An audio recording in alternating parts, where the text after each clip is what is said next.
Welcome to the Health Science Podcast. I'm your host, Dr. Frank Sabatino, and we're sponsored by the National Health Association. And today I'm absolutely delighted to have as my guest Mitali Deypurkaystha. You got to give me credit for getting that last name pronounced right. Who is the founder of the Vegan Publishing Company. She's also the author of the best-selling book. What's the best-selling? The Freedom Master Plan, which is an amazing book that she put together. And welcome. I'm so happy to have you here. Welcome to the Health Science Podcast, brought to you by the National Health Association, the oldest organization in the world championing the extraordinary benefits of a whole plant food diet and healthy lifestyle, as well as water-only fasting. We believe that health results from healthful living and focus on evidence-based science that promotes the health of you and your loved ones, as well as the health of all animals and the environment. We feature experts from a cross-section of disciplines within the plant nutrition, vegan, psychological, environmental, and animal compassion sectors. I'm your host, Dr. Frank Sabatino, the NHA's Director of Health Education. Thank you for having me, Frank. And you did really well with I think I was about 9 years old before I could say my own surname. So, you've done well. Before we segue into really the vision of your life's work, I think people want to get to know you a little bit more personally. And I noticed that, to be the vegan publisher, in a way, you have to be the vegan. So let's talk a little bit about that evolution, because I know that you segued into that with your love for animals in many ways.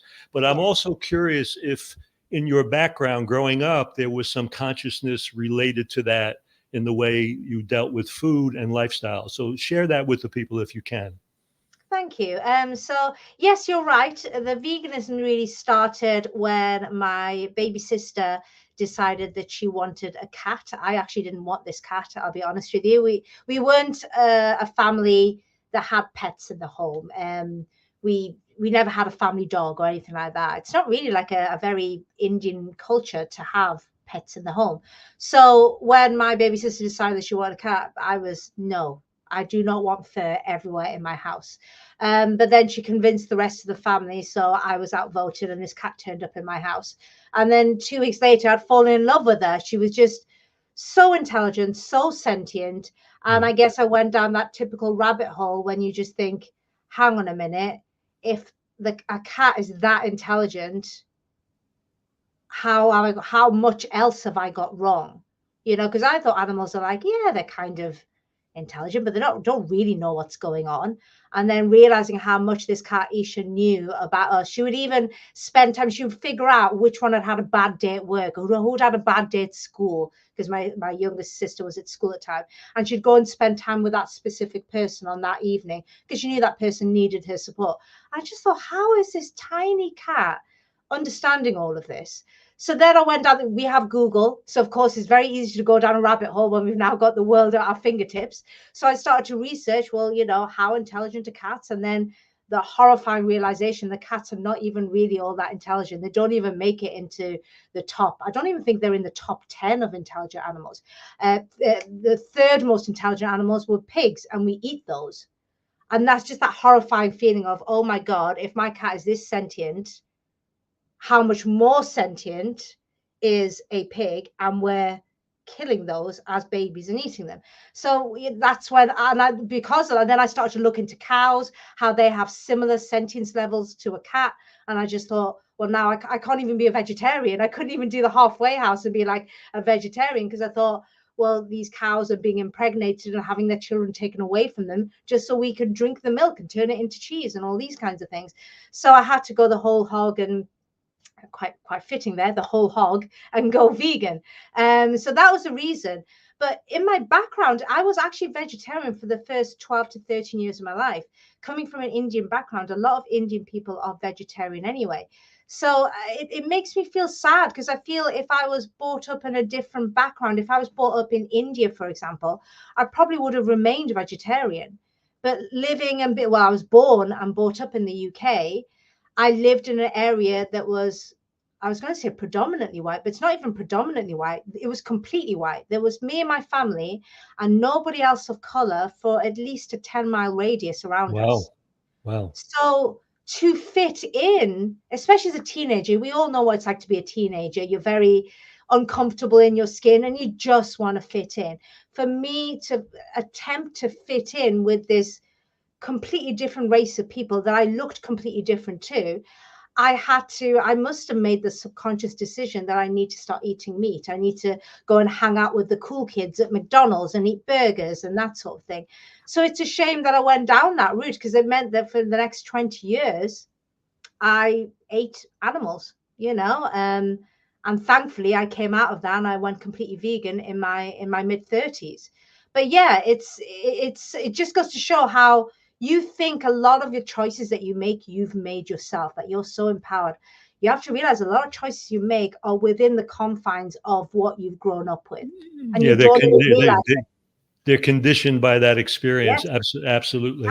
So absolutely. let's go from that, because obviously before you were a publisher, you actually had this fascination with the written word. You were a writer too. So let's Yeah. talk about that evolution of you, because in reading your bio, I love that idea that you were a very successful ghostwriter for very successful business books and companies that used you to do their ghostwriting. And so writing was something that was really a big part of your life. So how did that start, and how did that segue into you becoming a ghostwriter? And then we'll talk about how that went into you deciding to go into the publishing world. Let's talk about that drive Yeah, to be a writer.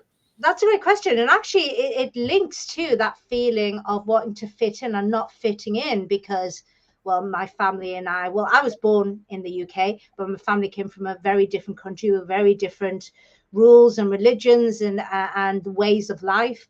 I don't remember this, Frank, because I was only 4 years old at the time, but my mother tells me this story. So when I was 4 years old, we start school, usually half days. It's called nursery. I think it's equivalent to kindergarten in the US, I Yes, believe. K. It's called K in the U.S. Yes, Oh, it's right. okay, right. So we call it nursery here in the UK. And I'm the first of 4 children. And my father could speak English. He came over in the mid 40s. And he could speak English. He came here. He became an engineer in this country. That's how he was allowed to come into this country and allowed to emigrate to the UK in the first place. But my mother couldn't speak a word of English. So when I was born, all I heard was Bengali, my first language, because although my father could speak English, to converse with his wife, he spoke Bengali. So I was Right. around. So I had no concept, and you wouldn't as a child. You have no concept that you were speaking a different language from everybody else. So when I went to school, I assumed everybody spoke Bengali, and I was a very outspoken, quite a vivacious type of child. So I went off and just babbling this Bengali to all these white kids who were looking at me going, what? Right. And didn't understand a word that I said. I don't know how I made that link, but something in my head must have made me realize that these kids don't understand me. Now, I don't remember any of this, because I was 4 years old, you have to remember. Right. So Right. I don't have any real memories of this time. This is something that my mother tells me. But she says she would drop me off, and I went from being a vivacious, very energetic child to, within the space of a week, very introverted, didn't want to mix with the kids because I felt like they don't understand me and I don't understand them. So she said one day she asked the teacher, she said, what has she been doing today? And said, your daughter's been in the corner library all afternoon. And she went, oh, okay. What should be doing? It's like, well, she can't read, but I think she's looking at the pictures. Within the space of, I think it was 14 months, I'd read every single book in that corner library. I don't know whether I was smart enough to realize that if I just read all these books, I'll be able to learn English and speak to the kids. I don't know, because I was 4 years old, so it's very difficult for me to remember. Right. So, or whether it was it a conscious thing or a subconscious thing that I was doing? I have no idea. But I read the entire library within about 12 to 14 months. So much so they had to then go and buy a load of new books specifically for me because I'd read all of the books. So when all the other kids were playing with their toys and doing all that kind of stuff, I had my head in books. I think that's where my love of books come from. So isn't that weird? If I could actually speak English, maybe it's a sliding doors moment, isn't it? Maybe I wouldn't be a publisher. Maybe I wouldn't have this love for books, because then I would be playing with the toys and playing with the other kids and would have been doing what all the other kids were doing. But because I couldn't converse with them, I ended up in the library on my own reading books all the time. So that's where the love comes from. You're dating yourself in a very retro way. We're talking about libraries and reading, two things that have really kind of almost disappeared in our culture. Yeah, you know what I'm saying? sadly. And I remember libraries like they were such sanctuaries for me too. Yeah. And then those got replaced by bookstores and coffee shops with books and things of that nature. So from that beginning, as you went on in your education and your life, obviously you gravitated toward writing. Writing became a passion in its own way for you. So let's talk about how that became really a professional direction for you. How did that happen? Kicking and screaming, really. My parents, being typical Indian immigrant parents, they wanted me to be either those three things. Doctor, ideally, that was the gold standard. Or if I didn't want to be a doctor, I could be an accountant or I could be a lawyer. That was about it. Those were the three professions that were given to me. And I decided to rebel. And I said, no, I would like to be a journalist. My dad didn't speak to me for about 3 months when I changed it. Honestly, it was, I mean, I laugh about it now, but at the time it was quite harrowing. No, that must have been horrendous. One of my parents just not speaking to me because I decided that I don't want to be a doctor or a lawyer or an accountant. So yeah, it started off difficult. But then I think they got on board when they realized how happy I was. I became a journalist for the Manchester Evening News. I was very, very happy. And then this huge thing happened in 2001, which was this newfangled thing called new media. We now call it the internet, Frank, but it was called new media back then. And there was huge panic throughout the journalism industry, the print industry mainly. And they just thought, well, no one's going to read newspapers anymore. So therefore, they started just letting go of all of their journalists. So at the grand old age of 24, I was a has-been, which was really tough. You know, this was the career that I'd battled my parents to be in. And here I was at the very young age of 24, unable to get a job because all of the print media in the UK were hemorrhaging journalists. No one was taking staff on. It's something I still feel a little bit bitter about, because I remember having an impassioned argument with my editor at the time, trying to let him understand that it's like, but the medium is just changing. That's all. People still need verified news. They still need to know what's going on around them, whether that's in their small community or whether that's the big wide world. People still want to be informed. They still want to know what's going on, and they still want to make sure that the information they're getting is verified and not just people's opinions. I tried having that conversation, but all the editors around the world were not listening to this. They just thought, print media's had its day. We don't need these journalists anymore. And they just, they got rid of so many of us. I do believe it's one of the reasons why we have so much misinformation now. If editors didn't, I don't want to get too much into that, but I feel a bit like I'm getting on my soapbox, but I really do believe if there's one thing that we can pinpoint as to why we have so much misinformation now, it was what happened in the early noughties, that all of the print media just kind of thought, oh, we don't need these people anymore now because people are not going to read newspapers. And they just cut out so many of journalists, creating basically a skeleton staff. And now I actually know a couple of journalists. What they tell me what they do it seems like a completely different job now. They don't even do a lot of research. Now they're usually expecting other people to come to them with their stories, and they just fashion it and get it out there. They're not even doing any real journalism anymore. And that's why we have so much misinformation and so many things that are wrong. But yeah, so at the age of 24, I was washed up. So then I spent 10 years I call it my wilderness years, where I was just kind of doing whatever I needed to do. We have to do that. Then I actually fell into working in hospitals, and I thought, I did find a calling there. And I started to do another degree in psychology because I wanted to become a clinical psychologist for the National Health Service here in the UK. Right. And I really felt that was a calling. I really wanted to help the most vulnerable people. And I really felt people with mental health issues are even more vulnerable than those with physical issues. Because at least with physical issues, it's visible. Usually people can see it. With mental health issues, there's so much stigma because people can't see it. So they think you're overdoing it. You know, people with ME, for example, oh, you're not really all that tired, are you? And Right. so people with ME will tell you that it's really, truly debilitating to the point that they can't leave their beds for days or weeks sometimes. But tell somebody who doesn't understand ME, and they're just like, well, you're just being a bit lazy, aren't you? Just get out of bed. And, it's very difficult. So I really wanted to help people with mental health issues. Unfortunately, I did that for a number of years. And then what happened was we had a change of government here in the UK, which then took out all the funding in mental health, which that was devastating for me because it got to the stage where I was working in psychiatric wards and we were forced to let people go that we know. We were discharging patients that we knew were going to self-harm, but we needed the beds, which is a horrible place to be when you get into a profession because you want to help people and instead you're not helping people.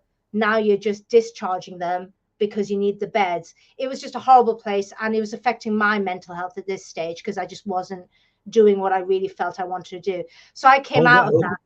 Hold that thought for 1 second. I want to take just a very short break to hear from our sponsor, the NHA, and we'll be right back. You're listening to the NHA Health Science podcast. Dr. Frank Sabatino here, encouraging you to check out the NHA membership. For just $35 a year in the US and $55 internationally, you'll have access to a wealth of resources, including our quarterly full-color print magazine, Health Science. Stay updated on the latest health tools, inspiring stories, and exclusive events like the NHA Conference and plant-exclusive cruises. Join us at healthscience.org/membership and make a difference in your life and the world. I'm Dr. Frank Sabatino, your host, and now back to the NHA Health Science podcast, where more exciting insights await you. Welcome back to the Health Science Podcast. I'm here with Mitali from the Vegan Publisher. It's interesting when we get into mental health, as you were just describing, in America, it became a different problem because then what was happening is they realized that, no, let's highlight mental disease because we can monetize it. So what happened was then the huge pharmaceutical industry started to create all of the classification systems for every minutia of mental health issues so that different prescriptions and drugs could now find their way to the marketplace. So it became even a bigger exploitation of mental health issues. And, when Robert Whitaker wrote his book, The Anatomy of an Epidemic, it's an incredible book by a journalist really showing how the introduction of these various pharmaceuticals reinforced the very mental health issues they were supposed to be treating. So it's really, it's interesting how that became another avenue for just really kind of incarcerating people pharmaceutically in the United States. And it's still that way. The amount of psychotropic meds in the United States are, off the charts. So from that then, and I know that you went then into, you kind of segued into being a ghostwriter for these other people who were getting books. A happy accident. So I'd left the NHS at this stage, very disillusioned. And then a friend of mine contacted me, someone that I'd known for a while, and he had a search engine optimization agency. So basically, essentially what he did was businesses came to him and said, I've got a website. I need to get to the top first page of Google for various keywords. Can you please help me? So that's essentially what he and his team did. And he said, told me about this Google algorithm change. I remember getting very bored, Frank, because I'm not a technical person. So I said, Alan, why are you talking to me about algorithm changes? What has this got to do with me? Why would I be interested? And he said, the reason you should be interested, Mitali, is because there's been a change in Google. And now it's no longer about how many times a keyword appears in an article. Now they're looking at things like whether people stay and read the entire article, or they then clicking and reading another article that it clicks onto. And it's now more engaging. They're not just purely looking at how many times a keyword appears in a specific article. So he said, this is, you're in. You said you wanted to get back into writing. Now businesses need people like you. Whereas before they could just hire somebody in Southeast Asia to write, a 2,000-word article for about $20, which we wouldn't do, because what would be the point of taking on work like that? Now they need people who can write eloquently, who can make pieces engaging. They make people think and want to stay on that website. Stickability, that was the word he used. Right. Now they're looking at stickability, not just keyword usage. So that was my in. So I started working with a few of his clients, writing articles for them. That then grew into copywriting. And then my very first ghostwriting client, I've been writing for him at that point for 2 years, writing all of his sales pages, landing pages, adverts. And he asked me to write his book. And I remember thinking, oh God, I've never done one of those before. I'm not sure I'm going to do it. But he just said, well, I'm not even going to give you a deadline. You just take as much time as you want. He threw a bunch of money at me as well, which also obviously sweetened the deal as well. And I thought, okay, well, let's give this a go. And I did it. And it was a painful 18 months because I didn't have any structure. I was learning from scratch. I had to redo lots of things. But I did it, and it took me 18 months, but I did it, and ended up becoming a bestseller. And then the next thing I knew, he's now told all of his friends. So now they want me to write their books for them. Word of mouth must have been a big deal with all of that. So I noticed then you went ahead and did about 7 of those. 7 of them, yes. About 7 very successful, best-selling, ghost-written books by you. But then I love the fact that, and this is what we'll get into now, you had your own aha moment through all of that, and that was that you really wanted to create a more compassionate, sustainable world, really understanding the impact of what's going on in the exploitation of humans, animals, and the planet. And then you decided that, and we'll talk about this, that there were people trying to make those changes, but you felt the need to amplify their visibility and their voice, so to speak. So you wanted to create and help these change makers get their message out. So that led, I gather, into the direction of now trying to publish or helping people publish books that would change them from what you call change makers to thought leaders. So let's talk a little bit about that evolution and how you began to implement that in your own company, the Vegan Publisher. Thank you for that, Frank. So yeah, I think I realized that when I was a ghostwriter, I was working for these, they are incredible people. They're still my friends, by the way. They're incredible people. But essentially, these books they were already making a bunch of money, and they're now making even more money. Are they doing great business? Do they have great businesses? Yes, they do. But they're great businesses in that they're not really doing anything. They're not a B Corp. They're not a social entrepreneur. They're not, I'm not want to knock at businesses that are not those businesses, but they're standard businesses. They're doing good in the community. In other words, they're creating employment and all that kind of stuff. But I just thought, why do I never see books from B Corp founders or ethical? They're far fewer. And I think it's something to do with ratio as well. If you think about for every social enterprise, there's far more standard businesses. So you got to think in ratios. That's why we're not seeing that many books. But I just thought, I think the epiphany I had, Frank, is why do we even have phrases such as ethical business or social enterprise? Shouldn't every business be ethical? Shouldn't every business be social? Shouldn't every business be thinking about its people and looking after its people? Whether we're talking about customers or clients, or whether we're talking about staff or supply chain or whatever, shouldn't we? It's quite damning if you think about it. It's a damning, statement about us as a species that we have to say, oh, this is an ethical business. We should be living in a world where every business is ethical by default. Every business is social. Why do we need to even have B Corp certifications to show that a business is doing things the right way? All businesses should be doing things the right way. So my goal was, I'd learned so much writing 7 books as a ghostwriter. The first one took a painful 18 months where I had to redo lots of things, backtracking on myself, reorganizing, restructuring. The 7th book took me 5 weeks to do.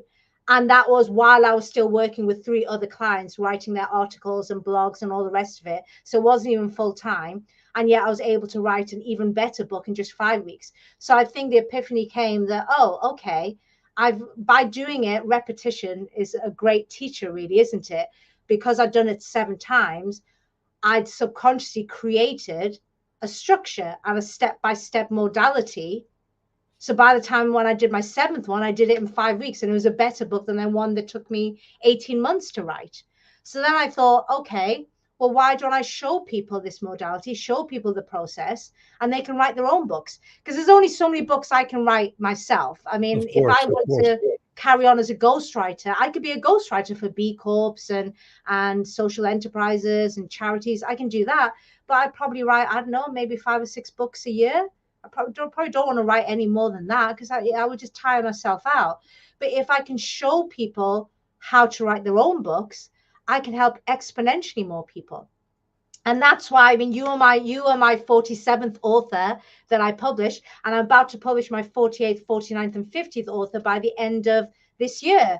Yeah, and fantastic. that's just in 5 years. If I was a ghostwriter, no chance at all would I have ghostwritten 50 books in 5 years. It just would not have happened. But because I'm showing other people how to write their own books, I can help exponentially more people. So that was the goal. I just thought we need a world where every B Corp founder, every social enterprise, every ethical business owner is getting their values and missions out there. Because one thing I've learned, Frank, whenever I speak to anybody, nobody chooses the unethical product or service. They choose it because they don't know any different. That's well. all Let's it talk is. about that. Let's talk about that, because I'm gonna argue with that about that with you just to drop. Because if you look at it, you made the point that if people knew of alternatives that were more ethical, they would make those choices a priori. It's natural to do that. The truth of the matter is that there is a lot of information about alternative products and so on, and yet they're not making those choices. So the question, for example, I was talking to Sailesh Rao, and we talked about the fact that over 280 million pounds of animal parts are being used in clothing and accessories and all of that. The leather industry is not declining. It's actually escalating remarkably. And yet people are aware of these alternatives. Like, I have to play dress up professionally. So all of the stuff that I would normally wear, shoes, belts, I've always been man-made materials.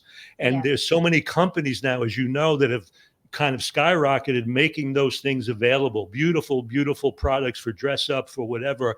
But yet there's still that tendency to lean on what you know. So the question I pose to you is, what is that fine line between where conditioning undermines ethics, and how does that person transcend that kind of that discipline of unlearning that has to go on to embrace the ethical choice? Because it is not something that just happens naturally. I can turn a lot of people on to the idea, I'm going to tell you where to get these incredible shoes that look like leather shoes, they're dress shoes, and they can get all excited, they can see them on me, and yet there's still this idea that they're not making that choice. So I would argue that it's not as clear cut as that.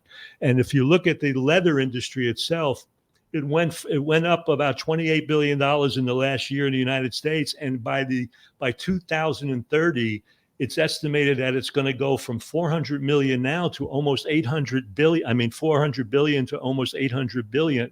So there's got to be something more than just helping people know that there's an alternative. There's got to be some way that transforms the conditioning to lead into a more ethical embrace of product development, purchase, and so on. So what do you feel about that? How does that business piece, is it happen through making the kinds of books you're talking about? Does it happen through doing the speeches and the teaching and the things that go with the book, where you take that and you're out in public? Because I know you teach people how to take those books and market those books and get those out into the public. And so let's talk a little bit about that kind of shift from all the conditioning we were brought up with to now really embracing the ethical choice. I think it's a great. I think you've done a really good job of explaining it yourself there, Frank. I think, maybe I was, what I said before, that people usually make the ethical choice when they understand it. What's happening at the moment, and this is with working with a lot of my clients, that's why they write books. That's the whole point of writing books, because you've hit the nail on the head. You can give people the ethical choice, but unless you make a very compelling reason as to why this is ethical, you really show people like the real truth. You have to give people the real truth and your real values and mission. And I guess you've got to move them from an emotional point of view. And that's kind of what it's all about. I help people write books to become thought leaders, and I make that specific link. I'm not helping people write books for the sake of writing books, or, you know, for any other reason apart from they want to be seen as a thought leader on a particular subject. And that is, a lot of my clients end up using, I know you use your book to get yourself onto podcasts to talk about this. And that's how you reach people. If you just give people and say, okay, this is an ethical version, they go, okay, that's great. But usually, let's face it, the ethical version is sadly more expensive than the unethical version.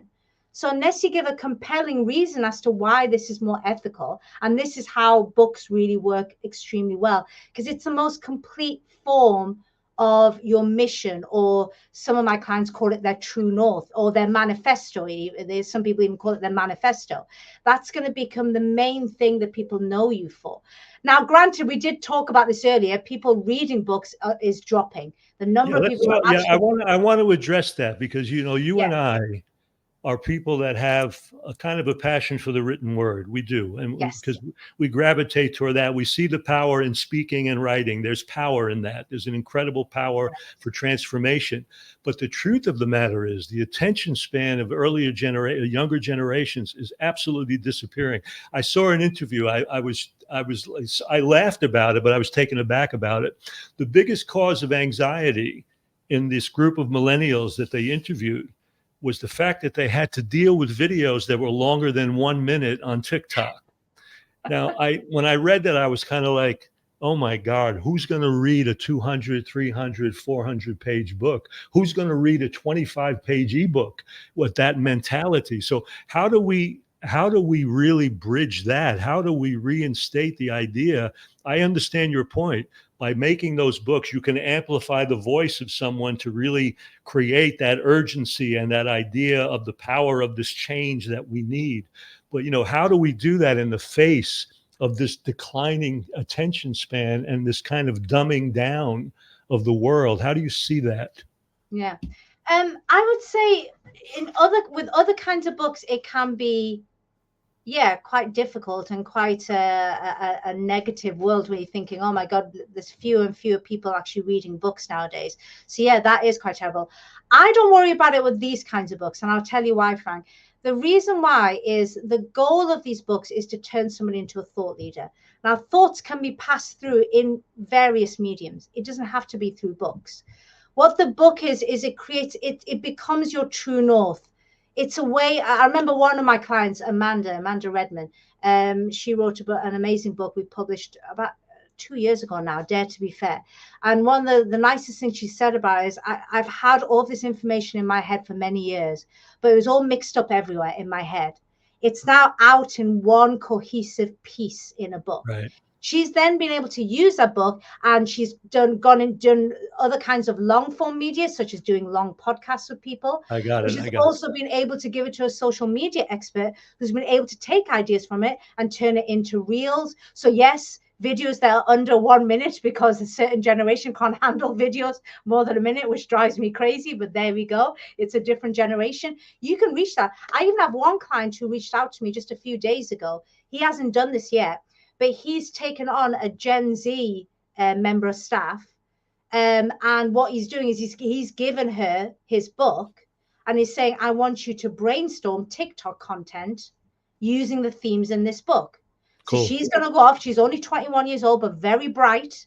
and she's going to go. So you have to reach people. We can sit there, as you hope you don't mind me saying this, Frank, as oldies, and we can be like, oh, these younger generations, they don't know. No, I We can do understand that. that. No, and I But we agree. got to meet each generation where they are. We can just make I live with two 30-year-olds, so I right. operate at There that you level. go. So There that's you where I go. dance. That's where I dance. But yeah, but so it's kind of, you know what I want, before we go any further, I want people to get to know where they can find you. So let's not Yes, mistake that. So what's the URL you want them to go to find out more about vegan publishing, the work you're doing, and absolutely. So say it twice for the audience if you can. I will do. Thank you. So just go to theveganpublisher.com. So that's theveganpublisher.com. Pretty easy to remember. And you should find me. So you'll find all my details there. You'll find details of all the authors that I've published. And of course, you can find me on all the main social media channels as well. Again, just use my name or just put in the Vegan Publisher and you'll find me. Yeah, two things I want to address. You know, one we're talking about, in a way, it's kind of intriguing because it's kind of like the evolution of the writer's mind. I mean, if you Mm. write today, you know, you think about the fact that you just don't write a book. You need to put it in a position where you'll have people following, and you have to be engaging socially with the stuff that you've actually done, which is Yes. counter to the basic personality of writers as a rule, because they tend to be very introspective. You know, if you think about Hemingway and all the famous writers of history, if they had to depend on a social audience, they would never have written a book, Yeah, because I they were believe such it. introspective people. So Yeah. we see a new evolution of how we have to look at the book writing process. And I know that's part of what you're bridging. You're bridging that gap. You're really expanding that viewpoint Yeah. and that idea that, yes, you can't just write it. You've got to engage with it, because otherwise it sits and just goes fallow somewhere.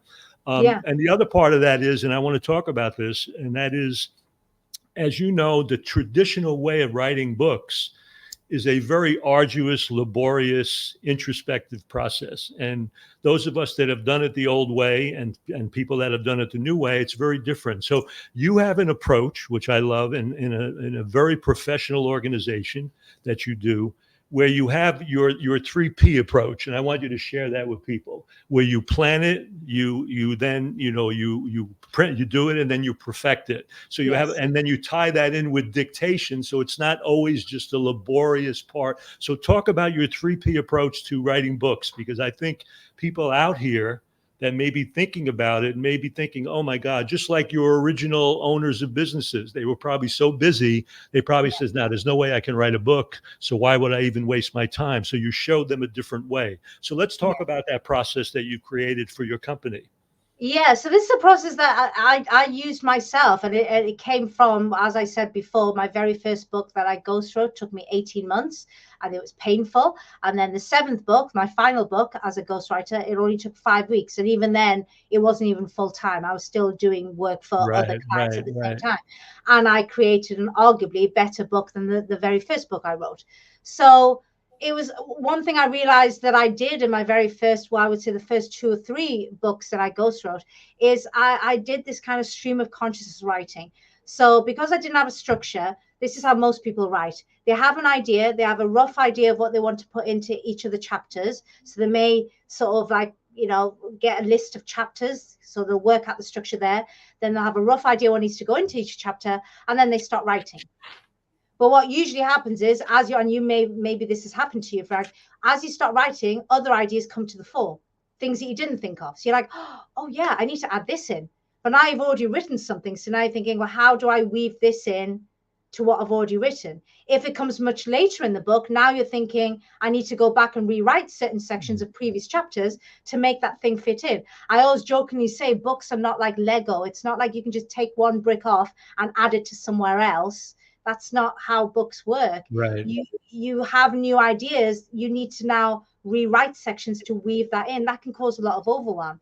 Another thing that happens is while you are writing, you are editing. You don't even realize you're doing it, but it's almost impossible to make a typo and then ignore it and carry on. You're going to go back and change that typo, or you're going to sit there and look at a word and go, there's a better word than this. And the next thing you know, you've gone off to thesaurus.com to find the word that you're thinking of, but you just can't quite get. and you're killing your momentum. So what usually happens, and something I did with my first book, and I had no idea, is that I was writing but still planning because new ideas were coming into my head, and I was editing at the same time. When you're doing all three things at the same time, it leads to overwhelm, and you're not doing anything particularly well. I think women are especially terrible for doing this, because I think we've been told that, oh, women can multitask. So we think we are very good at multitasking. The reality is that no human being is good at multitasking. It's not a male female thing. It's a no one thing. We're all designed to be very good at one task at a time.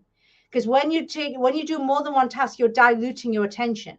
So if you're doing two tasks at the same time, you're only able to give 50% to each task. So neither is going to benefit. If you're doing three tasks, that's 33 and a bit percent that you put into it. Right. Do a task well, you have to focus on just one task at a time. So my 3 Ps, the reason I do 3 Ps, Frank, is because my memory is like a sieve. I'm not very good at remembering things. So I create little acronyms and sayings and I phrases. do it all the time. I think it's a great way to remember things and to So that now because I realized that most people, I used to think it was just me and everybody else was really good. And then I realized, oh, wow, most people are like me. Most people don't remember things. So I now talk about my phrases and acronyms and little mnemonics that I made. So I made this sort of phrase is plan, pen, perfect. And the reason I did that is just to remind me that it's all 3 Ps. So I go plan, pen, perfect. And what I mean by that is you can analyze, are you in more than one of those sections at the same time? If you are, you need to stop, because you're not being efficient and you're going to overwhelm yourself. So you need to plan first. And what I mean by plan is you mind map your entire book out. You do not start writing it until everything is on your mind map. Not just basic. Most people think planning a book is getting a rough idea of what the chapters are and roughly what needs to go into each chapter. No. I need to know every single thing you're going to put into that chapter. Just bullet point it, what needs to go in.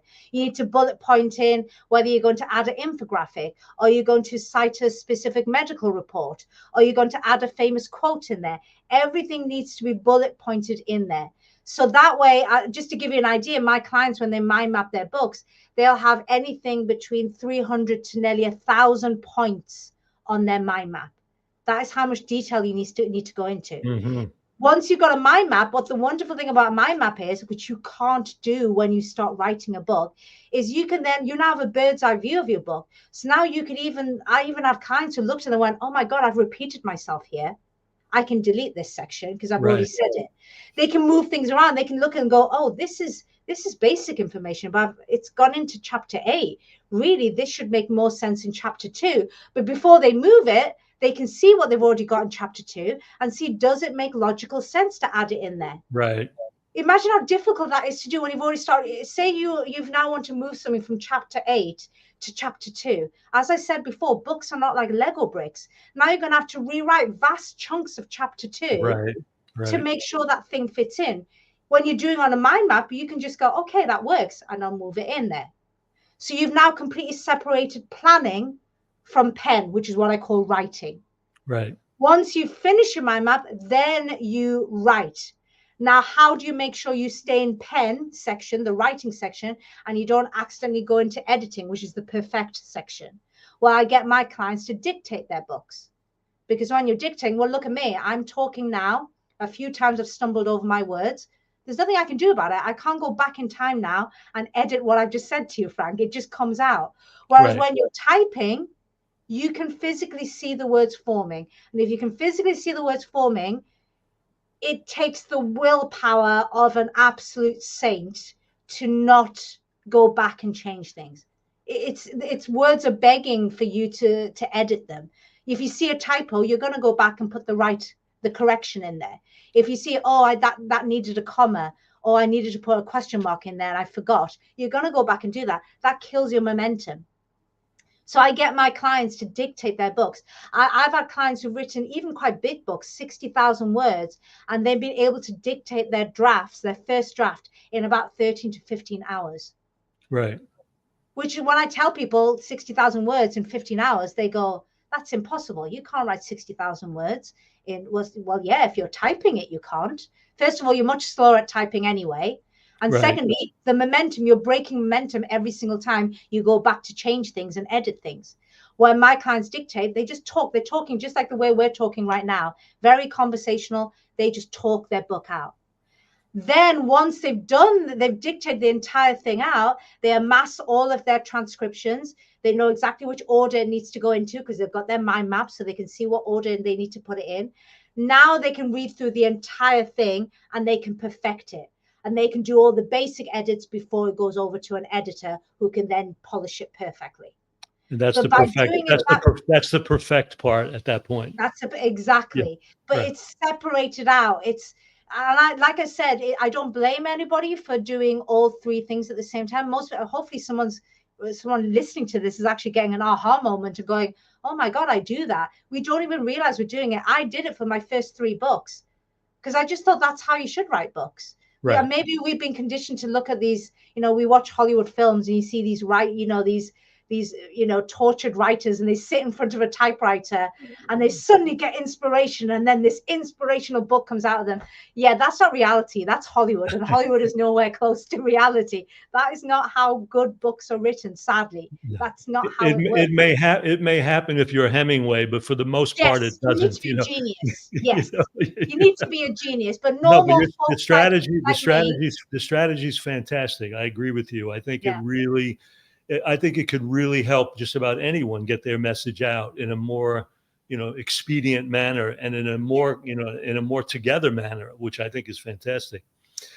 Before we leave, I want to talk about one big elephant in the creative room, and let's talk about AI and the impact Yes. that is really having on the whole industry of book Yes. writing and really everything: music making, book writing, painting, all of the creative arts. So how have you had to bang your head up against that, and how have you helped writers and people get through dealing with the pressures of what that's about now, even in the publishing industry, because now you don't even Yeah. have to write a book, you can let AI write a book.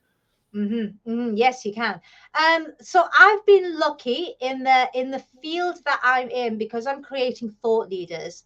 AI has actually been a boon to us, not a curse. I'm Right. not talking about the future. It might turn into a curse in the future, Frank. I have no idea. So, unfortunately, Sam Altman isn't in my close friends circle. So I don't really know what's happening with ChatGPT and what the future holds or Right. anything like that.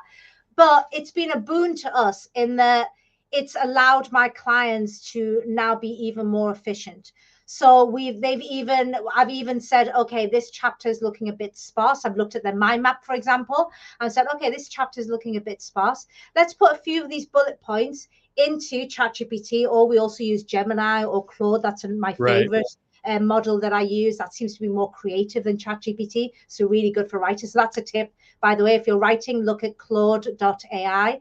It's a ChatGPT rival, but it seems to be more creative than ChatGPT in the wording that it uses. So that's a really good model to look at. And we put it in, and then it's actually able to say, oh, well, these are more ideas that you can put into your chapter. So it's been really, really good for us. Where it's been difficult is definitely in the fiction world. People are now able to create really, really good fiction. So you've got fiction writers wondering, well, do we even have a livelihood anymore? So there is that issue. But what I'm seeing so far, Frank, and hopefully this will allay some people's fears, what I'm seeing with AI is it's a long way off from replacing us. What it's actually doing is assisting us. I remember reading a report just a few days ago that in the next 5 to 10 years, just in the UK, no, this was in Europe, they believe there's going to be around over 80 million job losses due to AI, which sounds awful, doesn't it? However, they counteracted that with saying they expect to have over 100 million new jobs that AI creates for human beings. So really, we're not being replaced. What's happening is it's allowing us to boost our productivity. So if you want to make sure you stay in a job or even get a better job, you need to learn AI, because you're not going to be replaced by AI. You're going to be replaced by somebody who knows AI. Well, that's the point. We're still the people programming AI, and that's really the point at this point. That Yeah. if you're going to be involved and being the programmer, you better learn how to work with it, because it's not going away. It's only going to become more and more a part of of our culture. And I know people are afraid because in its own generated consciousness, they were always concerned that in the wrong hands, it can be Yes, used to create such devastation. But on the other side of can do. that, imagine if we could corral it for creating a kinder, more compassionate world that we want to create. And I think we can use it in that direction.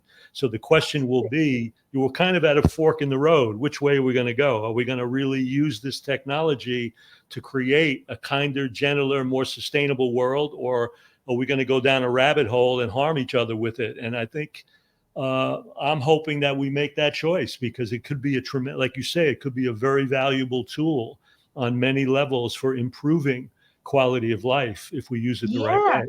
I think it will free us as well. I remember having this conversation a few weeks ago with a friend of mine, and he said, well, if people lose their jobs, then, that's not really good. It's like, well, you have to remember the concept of job is only a few hundred years old anyway. Wouldn't it be nice to live in a world where we actually didn't even have jobs, that most of the grunt work is done by AI? Right. I can imagine, a world where lots of people, the only people who work are the ones who want to work. So there's going to be people who love working, but there's going to be people who prefer not to work. They actually did a trial in this in a village in Germany. I forget the name of the village, but they're now doing this same trial in the UK in a place that's only a few miles away from where I live. So I'm very excited. But they did this trial in a village in Germany where they took 50 people in this village and they gave them a livable wage just for being. So I think it was the equivalent of about 1,500 euros or something like that. So it wasn't stupid amounts of money, but it wasn't like they were on just handouts. It's a Right. nice income that they had. And they just wanted to study these people and see, well, what do these people do? And you have, the naysayers, they were like, oh, well, they're going to become lazy and they're just going to watch TV all day and they're just going to become a nuisance, which is why people, we have issues here in the UK. We have some people who think we shouldn't have a benefit system. So when people lose their jobs, they shouldn't get benefits from, the government or anything like that, because, oh, it just makes people lazy. You're giving them money for doing nothing. So those people said, oh, that's what's going to happen. Surprisingly, what happened after a year is some of those people continued to work because they wanted to work. Some of those people started to do charitable work and voluntary work. Some of those people started to go back into education to learn something. Some people went traveling. Lots of people did really good things for the community. And I think we Right. forget that we've since the industrial age, which sounds like a long time ago for us because we only live, 70, 80, 90, 100 years if we're lucky. So we think the industrial age is, a few centuries ago. It's a long time ago. In the big scheme of things, a few centuries ago, it's really just 5 minutes ago. It's not that long ago. It was only since the industrial age that we have this mentality that the way to contribute to the world is to have a job. That's actually a very new concept. For millennia, human beings have been contributing to society without having a job. And AI will allow us to now free those people who think, actually, I don't want a job. I actually want to do voluntary work. I want to do charity work. I want to just go and check up on my neighbors and make sure everyone is living okay and everyone's happy. This is all contribution that has somehow over the last few centuries disappeared as we've taken on one type of contribution, which is doing a job. It's interesting. If you go back in history, if we go way back in history to very primitive times, most of the time was spent doing supportive leisure activity, Yes. socialization, doing this, enjoying this, experiencing that.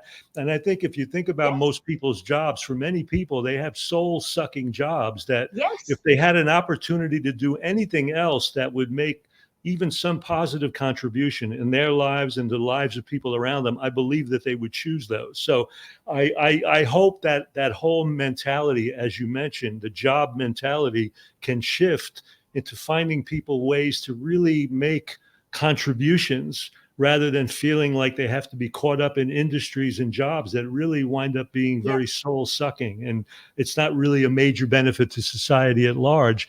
And it only creates the very mental health issues that we alluded to very much earlier in our Exactly. conversation here. So Exactly. as we go forward, what's on your horizon? What's on the agenda for Mitali? What are we Well, going? it's quite interesting that we're talking about AI. So earlier on this year, Frank, I went on a 12-week sprint program to learn about AI, mainly for publishing, because I got very worried. I just thought, if I don't get to grips with AI, other publishers who do are just going to fast forward from me, and then I'm not going to be able to have a business anymore. So I went on a 12-week course, not really expecting to enjoy it, but doing it out of necessity. I ended up falling in love with AI and the possibilities and how productive it can make it. So I'm now on a program where by the end of the year, fingers crossed, I should be a certified implementation expert. So then I can go into charities, nonprofits, B Corps, ethical businesses, social enterprises, and implement AI for them to make them more productive,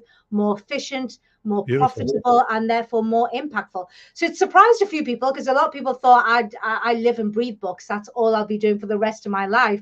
But I've now found a second love. I'm actually going to become an AI expert and help the same people that I service as a publisher, but help those people become AI ready for the future, because we need that. My biggest fear, and you alluded to this, Frank, earlier, you said we are at fork. It's like a road that's forking off. We can go into a utopian future where we've just discussed that, where we get rid of this idea that everyone needs to be working in a job. There are other ways to contribute to a society and to a community. But there is sadly that other fork in that road, that dystopian world where AI is used against us if it goes into the hands of the people that shouldn't have it. Right. So it's really made me feel that 2025, I want to help as many of the right people. And I really truly believe social entrepreneurs, B Corp founders, ethical business owners, people like you, Frank, who are out there trying to let people understand that eating animals, never mind the world, never mind the ethics of the animals, it's killing you and it's killing the people that you love. You are shortening your life. You're shortening the lives of your loved ones by feeding them animal products. People like you are the ones who should have AI, not those other Yeah, people. and I have Otherwise, we no, are going to go into that and dystopian I'm world. very open to embracing it for that positive outcome. There's no question. Well, Yeah. all of this is good as long as you're still making time for your online dancing competitions, which I understand is one of your, which I I will understand is never, one of your ever stop loves. dancing. It's one of your loves, is what I understand. Is that correct? I absolutely love it. And what's wonderful about it, Frank, is I'm with this group called Steezy. And I think I'm one of the oldest people on there. Most of the times when I'm having dance-offs, it's with a 22-year-old. So it keeps me young. I'm conversing with Gen Z and millennials, which I normally don't do. So it's fantastic. I really enjoy it. How does that work? How is that judged online? How does that work? Oh, it's not like a real judge. So basically Oh, what it's happens okay. is It's just two people. It's just two people dancing together, and it's yeah, like and a it just dance off. allows you to I meet got it. I people got it. It's from like a around dance the off. world. It's a Yeah, dance off. I get it. That's cool. So yeah. as we wind this down, do you have any final words you would like to share with the people out here? Some final thoughts. Yeah. Final thoughts would be, get your mission and values out there. Regardless of whether it's in a book or not, use the 3 Ps for anything. I learned it through doing books, doing them the wrong way, and then figuring out slowly, painfully, the right way to do it through trial and error. But what I've realized now is 3 Ps can be used anywhere. So if you're writing a blog article, how many times have you written an article and it's like, oh, I need to put that in. Now I need to go and rewrite that section. Right. Mind map it out first. There's a brilliant free tool called mind42.com. So it's mind and then the numbers 42.com, completely free. And you can mind map your ideas out, move your Beautiful. ideas about until you've got the right structure. Then use a dictation software. I use Otter, as in the animal otter.ai, but there are other, I'm not saying Otter is better than any of the others. It's just the one that I've been using for years, and I'm too lazy to find something else when one does really, really good work. But you can use Otter or any other dictation software, dictate it out. It will sound more friendly and sound like you as well, and you won't be editing. And then just get the free version of Grammarly and then put everything through Grammarly and edit it. See how much more efficient you become in writing blog posts, social media posts, LinkedIn articles. Just get your values and your mission out there, because the wrong people are doing that. Think of how much money the oil companies have when they're lobbying. Of course. we need to get our ideas out there to counteract all of those bad ideas. Yeah, pharmaceutical industries, all of them. The lobbies of all of these devastating corporations are out there. So we've got to counter that. I agree with you. Huge amounts of money. We're already on the back foot because we only have a fraction of that money. We need to get our ethics and values out there. Whether you do it in books, articles, I don't really care, but just get your thoughts and values and ethics out there so more people are aware of all of the injustice and unkindness going on in the world so they can start making better decisions. I can't thank my guest, Mitali, enough for joining us today. I want to thank you for being with us, sharing this very valuable information.